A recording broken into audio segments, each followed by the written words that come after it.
Dieu fait jaillir l'eau vive du rocher Christ. Dans la Bible, l'épisode où Dieu fait jaillir l'eau vive du rocher est riche en symboles et en signification spirituelle, particulièrement en relation avec Christ. Dans Exode 17, verset 6, Dieu ordonne à Moïse de frapper le rocher à Horeb pour que l'eau en jaillisse, permettant ainsi au peuple d'Israël assoiffé de boire. Cet acte illustre la providence, la bonté de Dieu et de la nécessité d'avoir de l'eau pour survivre dans le désert. Dans le désert naturel, nous avons besoin de boire de l'eau naturelle. Et dans le désert spirituel, nous avons besoin de l'eau spirituelle qui sort de Christ, l'eau vive, l'eau de la parole par le Saint-Esprit. Deuxièmement, Christ, comme le rocher, est cité par Paul dans 1 Corinthiens 10, verset 4, où Paul fait référence à cet épisode en disant que le rocher était Christ. Cela établit un parallèle entre le rocher frappé dans le désert et le sacrifice de Jésus sur la croix, où son côté est percé, faisant jaillir du sang et de l'eau, symbolisant le don du Saint-Esprit, et notre purification par son sang. Si Christ n'avait pas été frappé à la croix comme le rocher avait été frappé dans le désert, alors l'humanité serait restée à jamais dans un désert spirituel, privée d'amour, de justice, de connaissance, de vie véritable, de lumière véritable.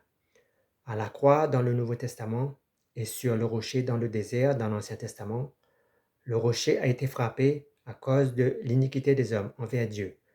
Malgré la rébellion et le manque de foi, Dieu a fait grâce. L'eau qui jaillit du rocher Christ est une métaphore de l'eau vive que Jésus nous offre dans Jean 7, versets 37 à 38.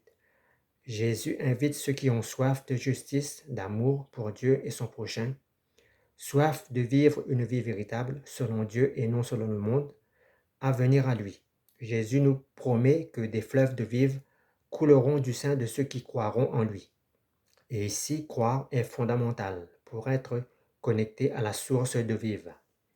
Jésus est la source intarissable et spirituelle de Dieu pour abreuver et satisfaire les besoins profonds de notre âme.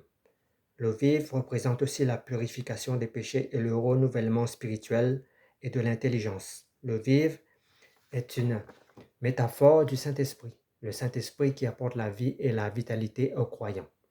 Christ, désigné comme le rocher, symbolise l'espoir et la rédemption, offert par Dieu à l'humanité, même dans les moments d'épreuves difficiles.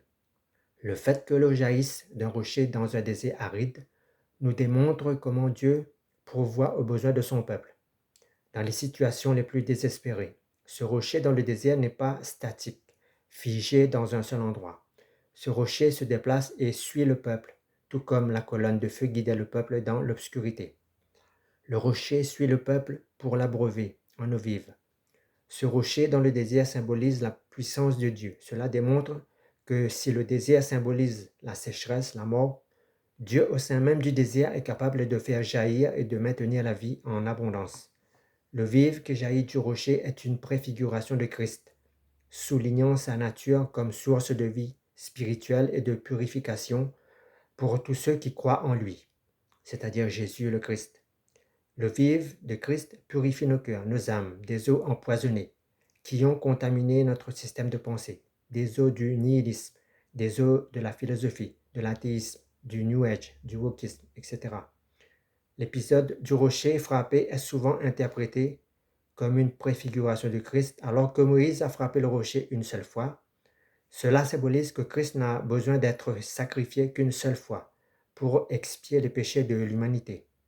Après cela, les croyants peuvent simplement parler au rocher, représentant ici un accès direct à Dieu par la prière et la foi. Conclusion, le rocher frappé est intimement lié à la promesse de l'eau vive, car il représente à la fois le sacrifice nécessaire pour obtenir la vie véritable et l'accès continu à cette vie, par la foi en Christ. L'eau vive devient ainsi une image puissante du Saint-Esprit qui nourrit, qui abreuve, qui irrigue et restaure les croyants dans leur voyage spirituel sur la terre. Sans Christ, sans le Saint-Esprit, le monde est un désert matérialiste.